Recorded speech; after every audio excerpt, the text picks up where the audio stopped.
Hey folks, welcome to Bear Mountain. Today what we're doing is we have a frost coming in about a couple of days. So we're going around and we're taking some cuttings of Coleus that we used in our potted plants for our summer flowers, and we're gonna overwinter those guys so we can have some mother plants to start next spring. And let me just show you how we're doing it. It's really pretty simple. Anybody can do this at home. You don't need any special equipment. You just need clippers and some water. Let's check it out. All right, so here's our Coleus plants. They did glorious. As you can see, it's near the end of the season. The colors are faded. They've got some, I guess you'd say seed pods started on them. But we want to be sure that we have plants for next year. So what we're going to be doing is taking some cuttings. And I'm going to be looking for areas where there are growth tips, something like this. And what I'm going to do is just kind of break that guy off. And here's a classic example of what we can use.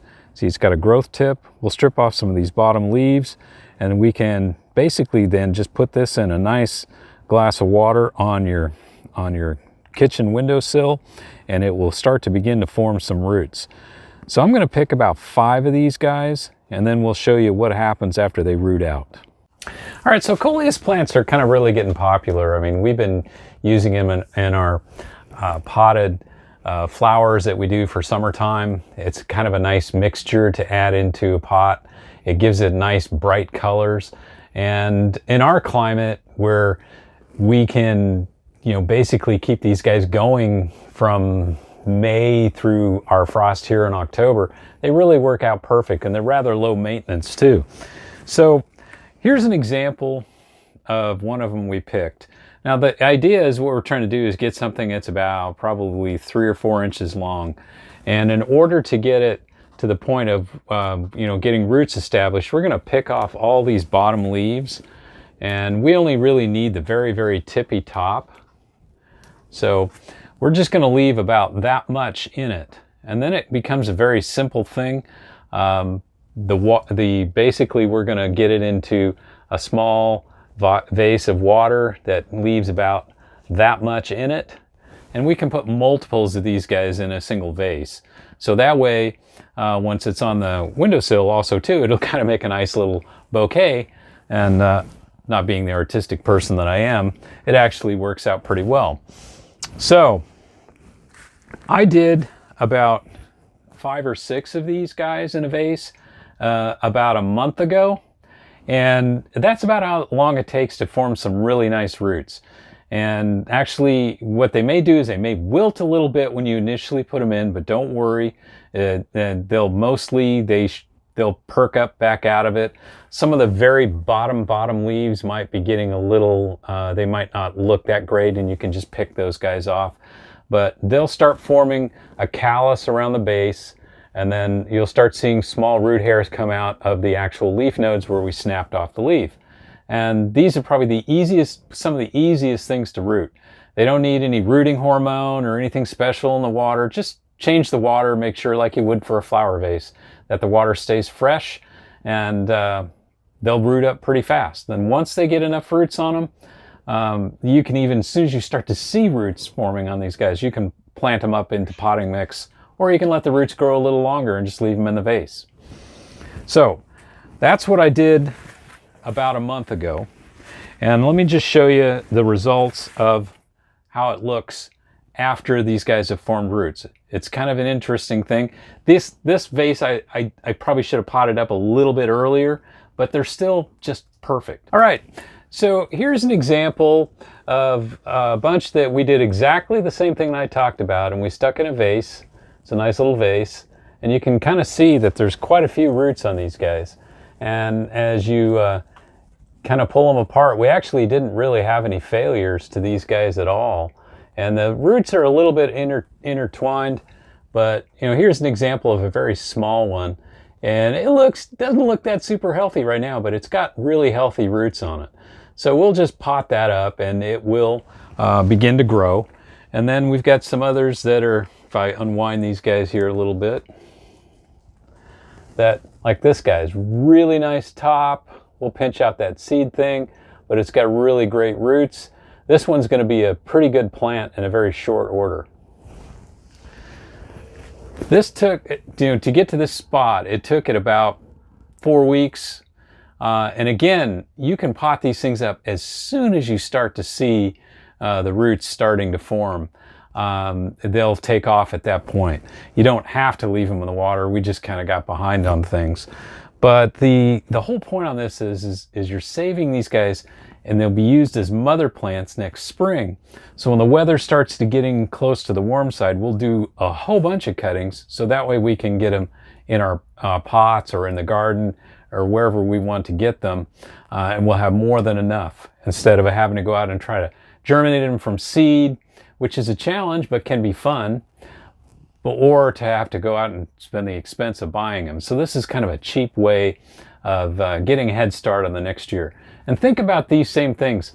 When you're not only doing things like Coleus, you can also do things that are other frost sensitive things that you maybe want to have more of next year.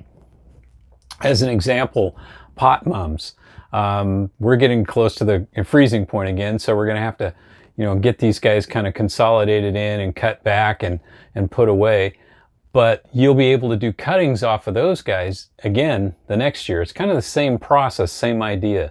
So if there's things that you like, a soft stem plant, that was, particularly if it was kind of an annual, like, well, I guess in the sense of Coleus is a perennial if you keep it warm enough for long enough, but it's being treated as an annual. If you think about other things like that you could bring in, that would help you, fuchsias would be a great example. You could do those, or things of that nature. So the whole point on this is kind of be thinking about it, saying the end of the season, this is one of the things you can kind of put on the list to do that'll help you get a head start for the next year. So we're just going to pot these guys up, and then we'll wrap up today. So one of the things we want to do before we pot them up is we want to make certain that, we look and make sure the stems are all nice and strong, and that there isn't any kind of like soft spot, or like we're potting up something that's kind of marginal and maybe has rot, or we have leaves on them that, clearly are kind of on their way out. We'll take those guys off, because we want to have kind of a clean plant when we stick it into the pot itself. This one's it's got really nice roots. They're white, they're healthy looking. And so what we're going to do is just kind of plant this in. This is our regular potting mix that we would use for like bumping up transplants. And in this case too, I've also, at the bottom of it, I've got a little bit of extra stem that I don't need, and there's not really many roots on it. So I'm just going to snip that off. And that way I can get all the good roots that are near the top into the potting mix itself. These guys are going to look a little peaked for a day or so until they kind of get, acclimated to their new surrounding. And we can keep the greenhouse out here heated, so we won't have a problem. Or we can even, when they get a little bushier, maybe bring them inside and, put them in some kind of like a wrap or something around them, and they kind of make a nice, house plant for a bit too. So the key to all these things though is, keep them warm, don't let them freeze, and give them adequate enough light. They're not going to be super growers, so you don't need to, over fertilize them, but you might want to consider putting a little bit of fertilizer in these things, just in a week or so as they've gotten themselves, acclimated to their pot. So here's another example of, like, there are some roots at the bottom, but the stem is pretty long. I kind of cut it maybe a little longer than I needed to. So I'm just going to take off the part that doesn't have many roots and get rid of any kind of leaves that aren't looking that great. And then I'll put it in these are like 3-inch pots. So they're not going to be in here for super long, but hopefully they should look pretty good for the rest of the winter. And then we should be in a situation to pot these guys up into maybe a half-gallon pot, and then get a whole bunch of cuttings off of them.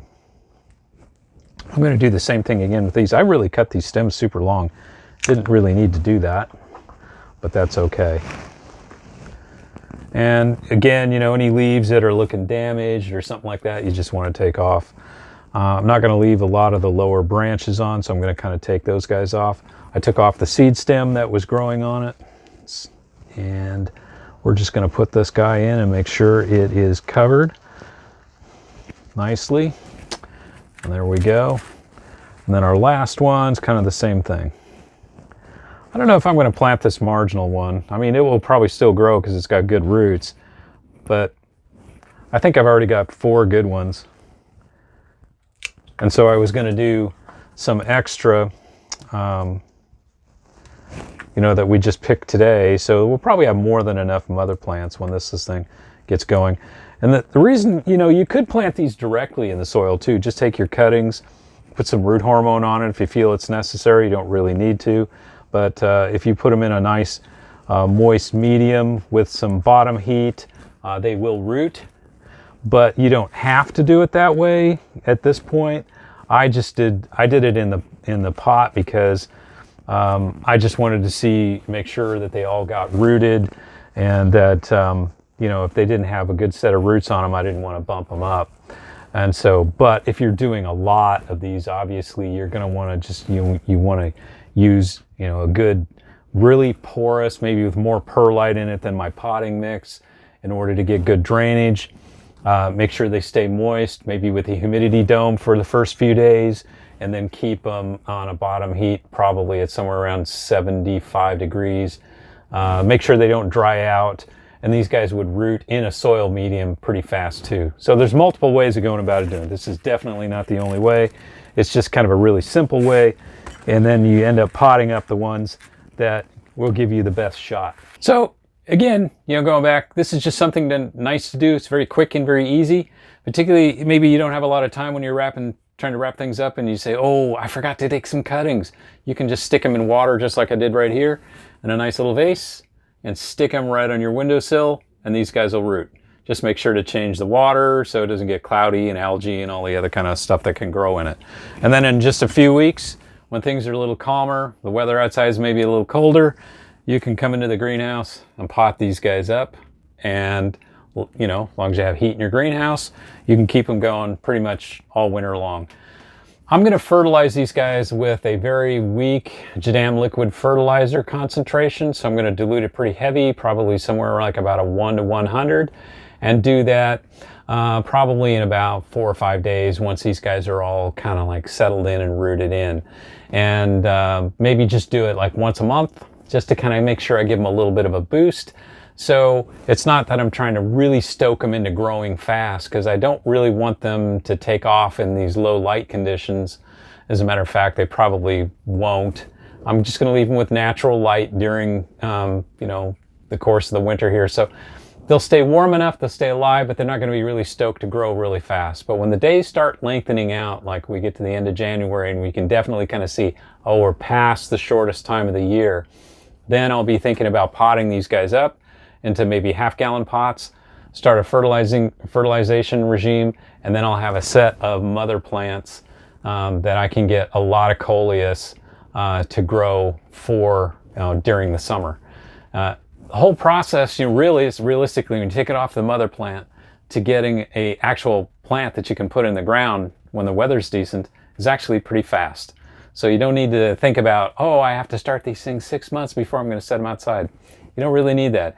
You know, at most you need maybe 3 or 4 weeks, because as an example, as soon as these guys start to form roots, they're going to really perk up, and they're going to be ready for transplant outside very quickly, you know, once they hit that threshold. So when we're doing the next step off the mother plants next spring, we'll only need probably about 3 or 4 weeks, and then we'll have plants for outside. And that's how fast it can happen. So anyway, thanks for watching, folks, and be sure to take advantage of getting things put away before you can. Hopefully some of us, you know, in the country haven't experienced killing frost yet, but we're all going to get close to it. So take care, and we'll catch you on the next video. Bye-bye.